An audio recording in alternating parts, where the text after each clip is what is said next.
Let's get physical. It's Jordan here, back in with this week's update and all the physical releases coming to the Nintendo Switch, May the 19th until the 23rd. I'm feeling a little bit under the weather at the minute. I can feel something coming on, so I'm just going to do a quick low energy episode this week. I hope you don't mind. Plus, it's very much European focused this week, so hardly anyone is going to watch it. Anyways, Elsie Magitek Edition is releasing in Europe this week on Switch and PlayStation 5, coming exclusively in a mini collector's edition, but it's not that expensive, still a budget title that comes with an art book and sticker sheet. This hyperactive roguelike action platformer, and despite having a couple of impressively sized publishers helping out on this one, it definitely flew under the radar with not that many people giving it attention. But for those who did review it, gave it quite positive reviews. While considered a bit derivative in terms of its own lack of ideas, if you enjoy Mega Man X style gameplay with roguelike elements thrown on top, you should really like this one. And my executive producers Ethan Blue and Josh Foote have chosen this as their pick of the week. As I said, it's only releasing in Europe, but if you want it or any of the games in this episode, then please consider purchasing via the links in the description and pinned comment. That massively helps support me and this series to keep producing useful physical content for you guys. VGP are a good company with cheap prices in Canadian buckage and free worldwide shipping on orders over 75 Canadian bucks. Yes, they've lowered the free shipping threshold. Plus, each week if you buy something, you're put into a draw to have a chance of winning a $10 discount coupon. And this week's winner is Daniel V. And last week's winner was Mitchell E. Congratulations to both of you. You should get an email from VGP with your discount coupon if you haven't already. Batsugun Saturn Tribute Boosted and Assault Suit Leynos 2 Saturn Tribute Boosted. I'm quickly grouping these together because they are cut from the same cloth, so to speak. Both had Asian releases long ago, then limited run in North America, and now retail in Europe. Both very different in gameplay styles. One is a proto-bullet hell, and the other is a side-scrolling mech action game. Both difficult, both very Japanese 90s, and both probably really good. And in terms of Batsugun, Dave Hallworth and Ishin have chosen that as their pick of the week. Alright, the low print limited releases. Another Crab's Treasure is getting a special release from I Am 8-Bit on their website, which comes in an exclusive sleeve, a poster, and a downloadable soundtrack. Now, I am sure this will be at retail later, if not at the same time that this actually gets sent out in September, but this is the only way to get this funky artwork for it. This is a rather loved game, although the Switch version did get a chunk less positive reviews due to performance issues that hopefully have been patched post-release. I don't know, I didn't see any information on that. It is a 3D action platformer, a bit like a Souls-like apparently, but the trailer to me looks like something you'd find on the PS2 that might have a SpongeBob license on it, but good, and it does look good. And my executive producers, Super Ben Julio, Jake Vav, Azrath, and Brent McLean have chosen this as their pick of the week. Parasol Superstars is up for pre-order right now at ININ Games' website.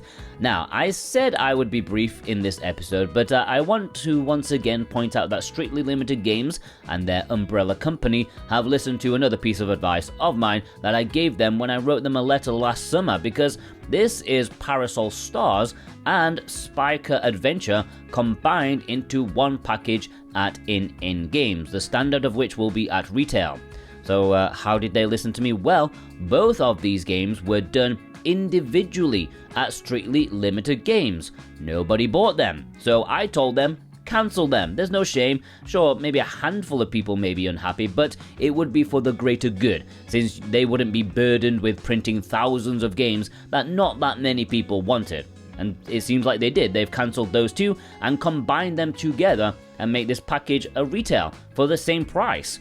So yeah, this is a double pack, and the standard will be at retail, or you can get this little collector's edition that has a soundtrack CD for both games and a history art book on Switch and PlayStation 5. You can grab it from ININ Games' website with the link down below. That will support me at the same time, and I can support you too because you can get 5% off anything on their website with my code PARADISE. You can even chuck in some heavily discounted games they currently have over there.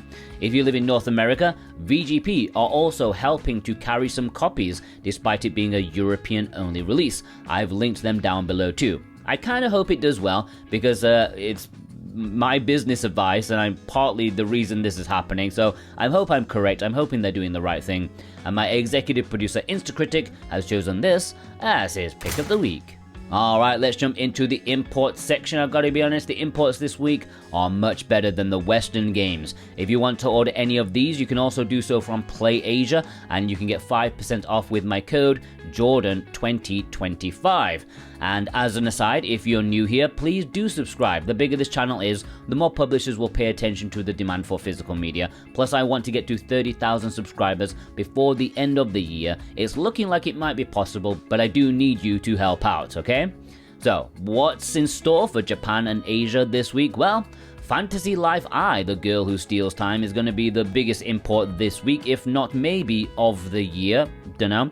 It's releasing on Switch and PlayStation 5 in Japan with English. This is an RPG cozy life thing, probably one of the biggest games in its genre. It's from Level 5, a studio I tend to always fall in love with when I play their games.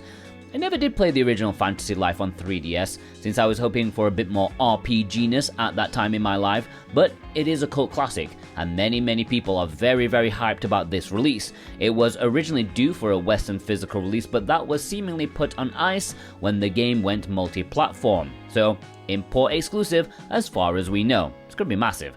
I'm probably going to have a video about this later today. It's going to be about the PS5 version. But yeah, look out for that video a few hours from now.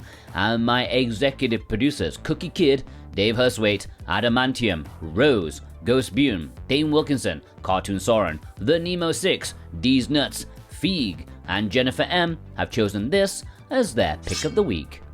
Mobile Suit Gundam Seed Battle Destiny Remastered is a PlayStation Vita game, but this remastered port on Switch, the physical, is an import exclusive, but it does have English, so I think it's going to be popular. It's an action game with mechs, hundreds of them. How can you possibly go wrong in the fun department? This is actually the first time the game is going to be in English, but in the West it's a digital-only title. Hopefully, I will have a video about it later in this week, so I can let you know my personal thoughts about it. And my executive producers, Kevin W., God of Resin, Vey, Isa, and Robotech have chosen this as their pick of the week.